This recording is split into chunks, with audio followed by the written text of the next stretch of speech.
Si, Monsieur le Président, pendant 2 jours, nous allons parler du budget de notre région, d'avenir, de projets, d'enjeux en matière d'emploi. Nous reprendrons les uns et les autres les mots investissement, stratégie, aménagement du territoire, grandes infrastructures.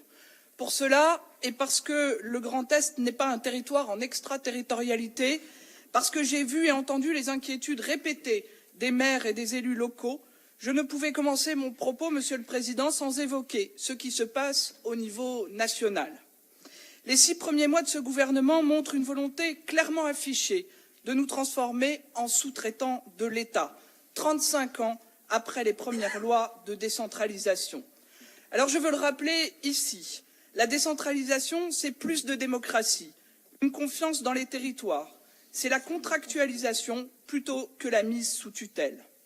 Aux tenants du ruissellement présents dans cet hémicycle, à celles et ceux qui font de la fin de la taxe d'habitation leur nouvelle doctrine politique, je veux rappeler que ce retour en arrière est dangereux. Cette recentralisation va non seulement à contre-courant de l'histoire, mais à l'encontre des attentes de nos concitoyens et de nos territoires, du besoin et de protection qu'ils expriment chaque jour par le biais de services publics de proximité et de qualité. Le nouveau monde, Monsieur le Président, c'est en réalité un grand retour en arrière, c'est une rupture de confiance, c'est le doute jeté sur la responsabilité des élus locaux. Demain, mes chers collègues, ce sont des investissements tels le bio, le logement ou la branche Est de la LGV Rhin-Rhône dans notre région remis en cause, car vu par le petit bout de la lorgnette de petits comptables étriqués.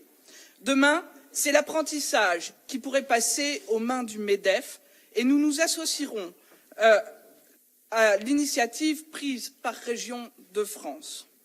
Monsieur le Président, aux aléas politiques nationaux faits de désengagement se sont rajoutés, dans un calendrier improvisé, de nouveaux aléas politiques régionaux. Conséquence immédiate, malgré vos efforts de rédaction et de communication léchés, nous sommes encore dans un budget d'entre-deux. Monsieur le Président, cette région pouvait tout se permettre, sauf un entre-deux. Pendant que d'autres régions ont avancé, construit, réformé, nous aurons, nous, passé 50% de notre mandat à jouer des coudes et à nous regarder le nombril. Et ce, sans jamais arriver à produire une évaluation objective des politiques et dispositifs passés. Lors de votre élection, vous nous aviez annoncé de fortes réorientations. À la lecture de ce budget, force est de constater que vous êtes resté dans une vision politique, celle du passé.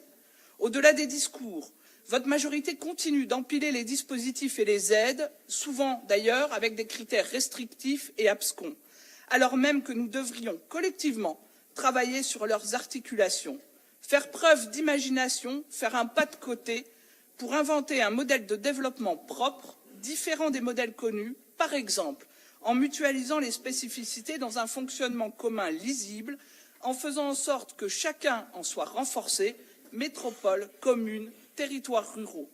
Monsieur le Président, le statu quo n'est pas suffisant. Quelques exemples. D'abord, le SRADET. Il doit pour nous porter un esprit différent et ne peut être une simple vision, déclinaison du CPER, surtout lorsque chacun comprend, rencontre ministérielle après rencontre ministérielle, que la signature de l'État n'a plus que la valeur de l'encre. Or, votre SRADET s'annonce demain comme une simple hiérarchisation des droits, une absurdité au regard des enjeux de nos territoires. Monsieur le Président, affranchissez-vous des carcans de votre groupe politique, des barons locaux, financez les liens plutôt que les lieux, inventez et portez enfin demain des territoires de réciprocité, travaillez sur les articulations, les filières, celles-ci ont d'ailleurs quasi disparu de vos éléments de langage budgétaire. Ne recréez pas un nouveau jacobinisme à l'échelle du Grand Est, coordonner plutôt que d'imposer. Vous devez convaincre et impulser, inventer une nouvelle gouvernance en direction des acteurs locaux, y compris vis-à-vis de ces départements en mal d'identité. Aux querelles de bac à sable portées par certains, engager la région via les conférences des intercos, aux côtés des métropoles, sans chercher à dominer, mais en impulsant et en contractualisant. En matière d'emploi, vous aviez fait vôtre notre idée de mener des actions et stratégies bassin d'emploi par bassin d'emploi. Très bien. Et j'ai entendu, Monsieur le Président, vos propos. Mais au-delà, dans votre budget, j'ai du mal à voir clairement la traduction dans les budgets développement économique et formation professionnelle de cette ambition, comme j'ai du mal, et je m'interroge aujourd'hui sur le périmètre d'action de votre vice-présidente à l'emploi et de sa capacité à agir en fédérant les acteurs publics et privés demain. Avec le SRDE2I notamment, nous avons de beaux outils, mais en l'absence de stratégie clairement identifiée, on ne peut s'en servir. Monsieur le Président, vous avez beau l'habiller en budget de consolidation, le répéter tout au long de votre longue et lancinante intervention, en essayant, telle la méthode Coué, de vous en convaincre vous-même, ce budget n'est pas un budget de consolidation. Il est, au pire, un compte-rendu de mandat de Philippe Richert, au mieux, ne vous en déplaise, un budget de transition. Pour nous, ce budget est bien un budget de transition, comme les précédents, et en cela, vous faites prendre le risque de faire du Grand Est une collectivité de transition. Nous ne pouvons l'accepter.